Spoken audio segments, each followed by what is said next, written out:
খুব রেগে গেলে কিছু কিছু মানুষ চুপ হয়ে যায়, একদম চুপ।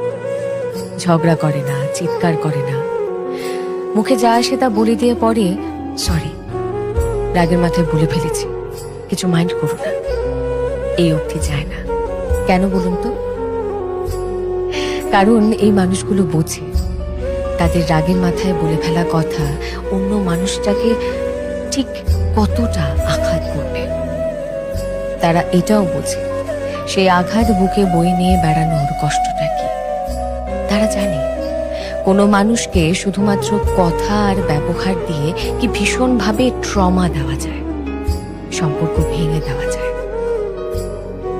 তারা জানে ভেঙে যাওয়া জিনিসগুলো একবার ভেঙে গেলে হাজারো সরি বললেও সেটা আর জোড়া দেওয়া যায় না।